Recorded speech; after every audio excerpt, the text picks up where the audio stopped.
Hello, welcome back to my garden. Today we're going to be doing a lot of planting, mainly because tomorrow is going to be stupidly hot. It's going to hit 90, and if the humidity is the same as today, it'll feel like 110, which I don't want to be outside doing that. Today it's like 80, but the humidity I think is around 70% right now. We just got done having a couple of days of rain, so there's moisture in the air, and then there's all of the ground moisture evaporating at the same time, so you get this really humid environment, which is not fun to be gardening in. The other reason we're going to be doing a lot of planting today is because if you've been watching the channel, and I've talked about this before, I needed to empty out my greenhouse. Currently it's 120 degrees in there, and we're not even at peak heat of the day, so I'm sure it'll get to like 130, 140. So this morning I took time.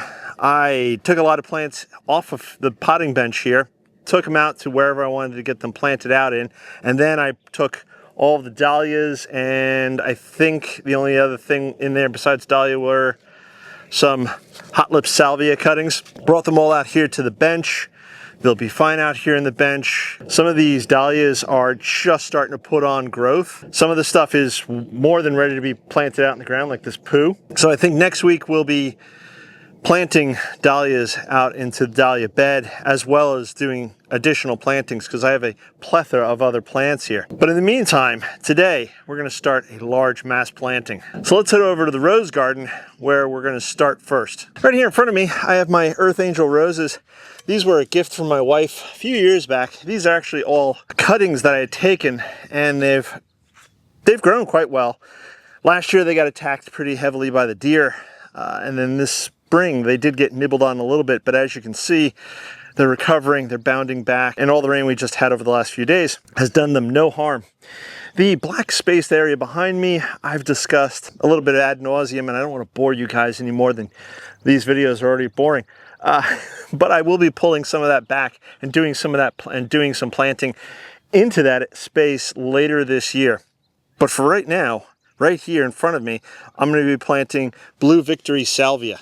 I've grown this before, and I have it at the other end of the rose garden here over by the vegetable garden, and it's grown quite lovely. And like most salvias, they do like to keep their feet relatively dry. The ground here is pretty good. I've been amending it a lot over the last few years. If you've watched me from the beginning of when I started this garden here in Eastern North Carolina, you'll have seen that. But for now, I'm just adding a little bit more compost here. So I bring these salvias just a little bit higher than ground level. So if we do get a horrendous downpour, just a soaking rain anywhere from, let's say, 4 to 6 inches, tropical storm even, that the salvia here won't suffer too much because they'll just be a little higher than the ground level. There's two things I like about the blue salvia. Is they hold up really well to those wet conditions, which is unusual for salvia. And the other thing that I do like about them is the height. They do have a very nice height. Add a little bit more compost there. The compost I'm using is nothing special. It's just store-bought, big box store stuff, which also means it has a lot of wood chips in it, which is not necessarily a bad thing in this instance because it's going to help create drainage.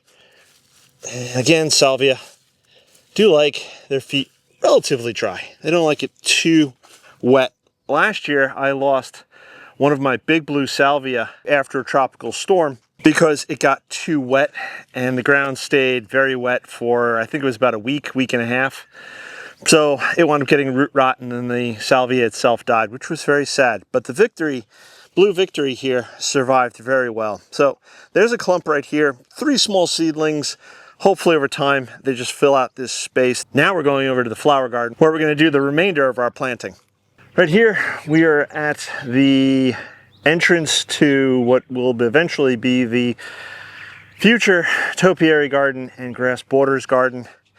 And in here, I had a mum, and the mum died, so it didn't survive the winter, but I have another mum. I have some carrot over here that I planted for ornamental value.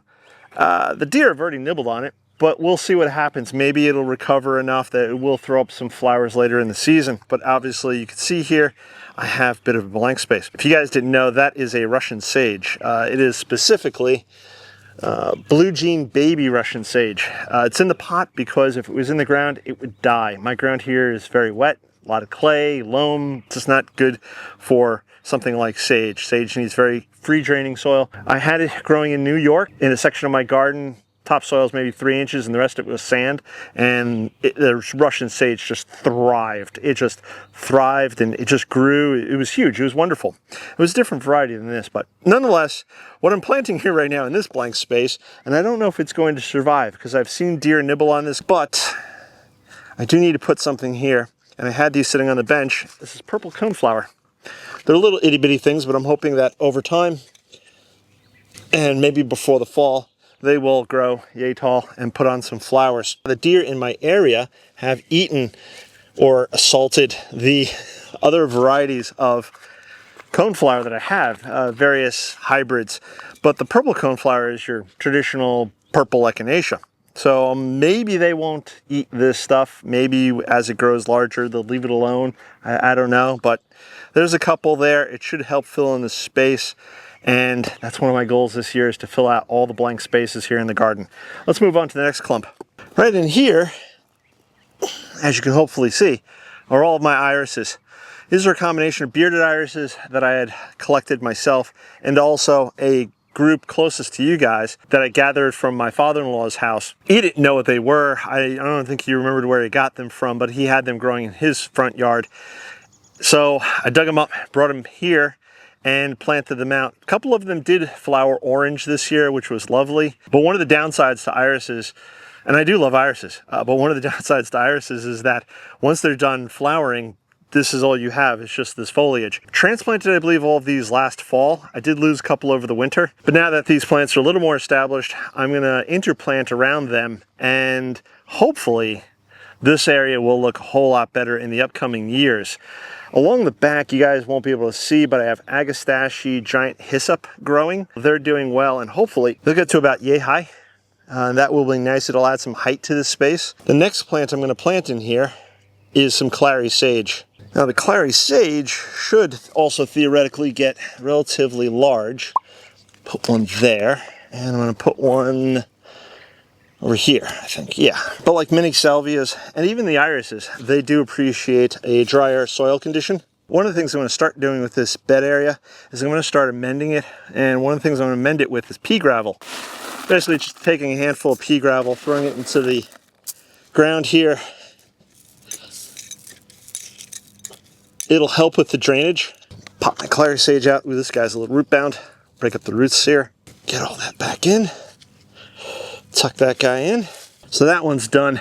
If you guys had watched my previous videos, or if you want, you can go back and watch my video. I think it was, I did a video called Decked Out. I think that was it, or maybe that was the thumbnail title. Either way, I had planted a entire container, large pot of clary sage on my back deck, and I made it very, very, very free. I took potting soil, threw in pea gravel, and I threw in some pine bark to help with that drainage. We'll see what happens. Hopefully we get some flowers out of it later this year. All right, the next plant we're going to plant is Cirrus blue sage. I had this plant a long time ago. It gets to about a foot tall, puts on blue spikes, like many salvia, and I think it's going to work well spread out in here. Now, I'm sorry if I'm not doing big close-ups here, but it is warm, and I'm trying to get things done as quickly as possible. And the sage here is really small, but I'm hoping that once I get it in the ground, it starts establishing itself pretty quickly and grows.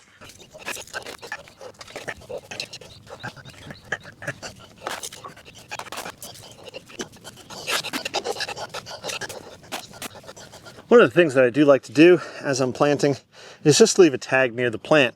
And this way, when it dies, I know that I, once upon a time, tried to plant something at that location. If the plant does survive, then I can come back and I can put in a metal tag if I think it's gonna come back next year, or what I may wind up doing is leaving the plastic tag in over the winter.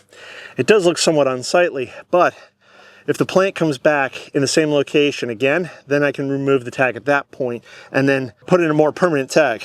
Hopefully you guys can see it back here. I have this iris looking leaf, that's Crocosmia. Right here in front of me is a licorice white agastache, and that has still got a bit of growing to do, but soon it'll be throwing up a flower stalk. There's another one right next to it, so the two plants should really fill in the space. And then right here, I have several small Blue Victory salvias. They survived last winter. Actually, there's just two right here, because, I'm sorry, no, 1, 2, and 3. That's a snapdragon. But I have some gaps right in here, and I did have big blue salvia back here, but that did not survive the winter. So what I'm going to do is add in more Blue Victory salvia. Push that down, make sure it gets good contact with the ground. I'm going to put one here. I'll put one back here. I'll have a nice big clump, hopefully, if all of this survives, of the Blue Victory. Back over here, I'm going to plant something different. So right in here, I'm going to plant up sea holly, and this is a variety I've grown before. It's called Blackalube. It's blue. I think all sea holly is blue. Let's make some holes here. Now the sea holly will self-seed pretty readily. Well, from what I've seen, the seeds drop basically right down, which is nice. So the seeds won't go everywhere. At least it hasn't in my garden yet. Also, I have you guys on the street side looking over. This is the Blue Victory I just did. This is the white licorice. This right here is rose mint agastache. Tuck these guys in. And thankfully the deer, they leave these pretty much alone. Now last year I had growing right here in this spot here a Thailand giant elephant ear. Unfortunately, for whatever reason, and I even mounded the area up a bit, the elephant ear did not survive. I'll just put that one there. So I've got 1, 2, 3, 4, 5, 6. So a nice distribution right here. And again, these will self-seed. The worst part about self-seeding is choosing what to edit out. Here's some of the Blue Victory salvia. Now this salvia won't get as tall as, for instance, the stuff that's over in the rose garden, because as you can see, it's partially in shade during part of the day. It gets a lot of morning sun and it'll get a lot of evening sun. And maybe I will transplant these in the fall, maybe, because they are a bit leggy, and that's because they're in the shade. But other than that, they are looking healthy. They're putting on flowers, and there's a bee right here. I don't think you guys will be able to see it, but it's enjoying the flowers. Let's move on to the next planting. Right here, behind, I believe this is Liatris right here. And over here I have Maltese Cross. I'm going to do a clump of Alaska Shasta Daisy right after I move this weed. It sticks to my hand because it's a dewberry, very thorny.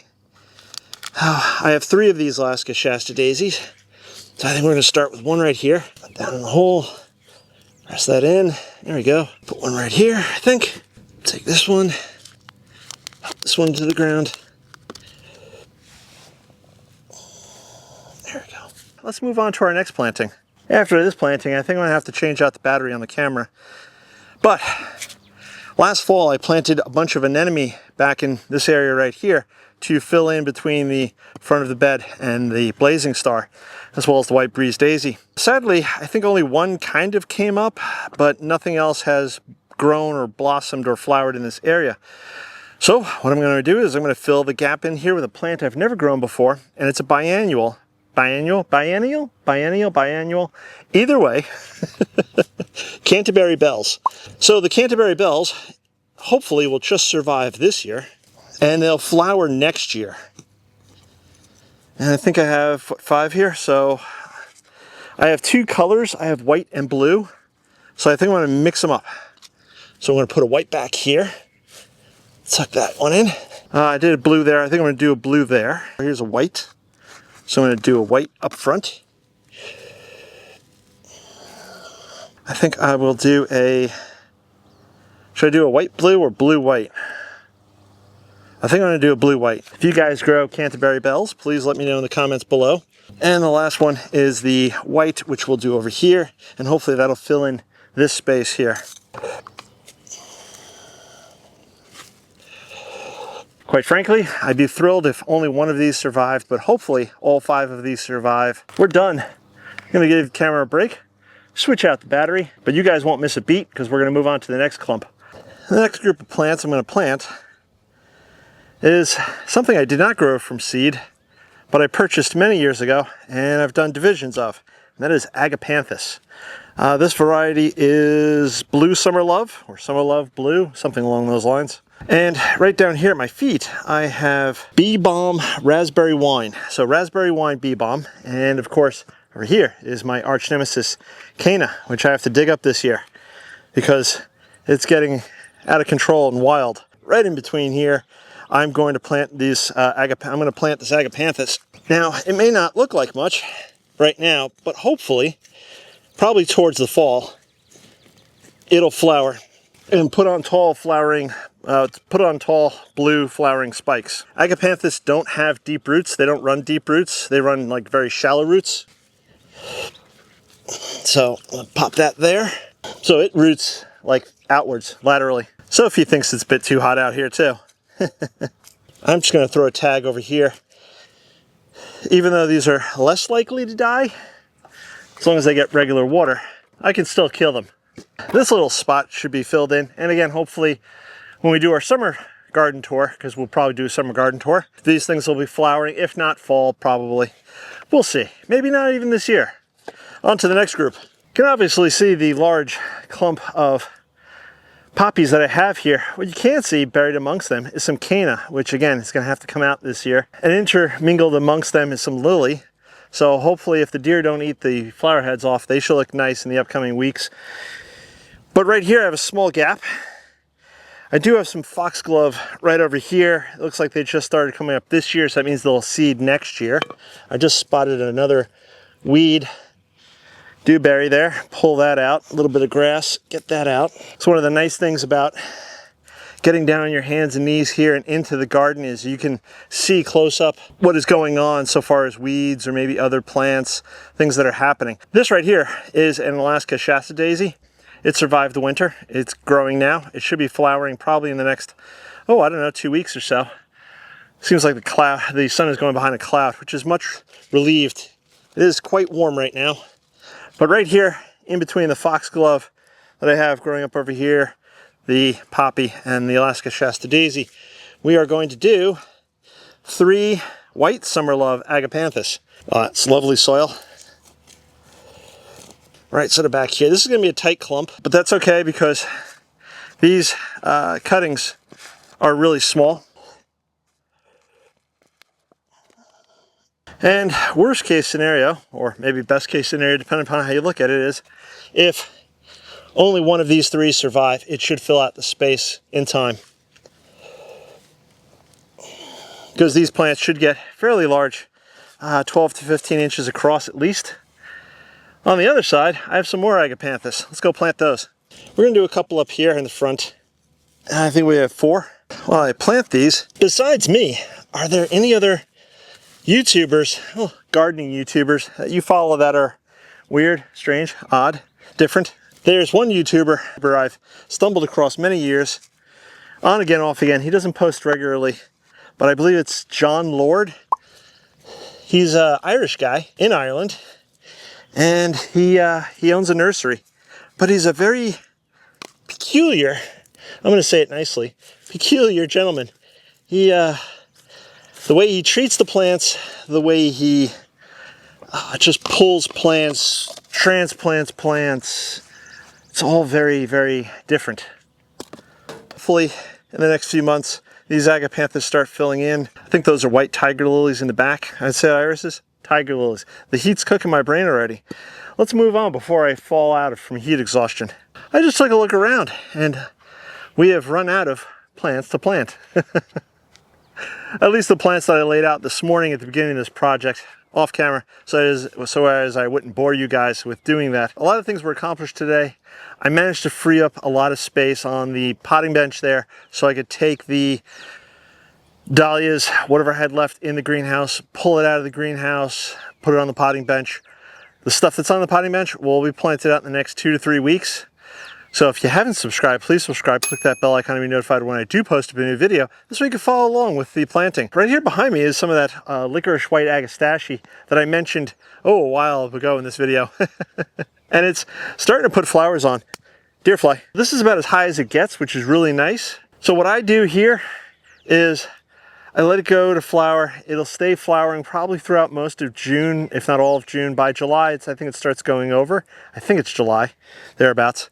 And then what I've done in the years past is I cut them down, probably to about a foot within the ground, and then I do get a few more flower spikes before the end of the year. It seems to do the plant no harm. I'm not sure if that's what you're supposed to do, but this is what I do here. If you guys have any questions, comments, etc., please leave them below.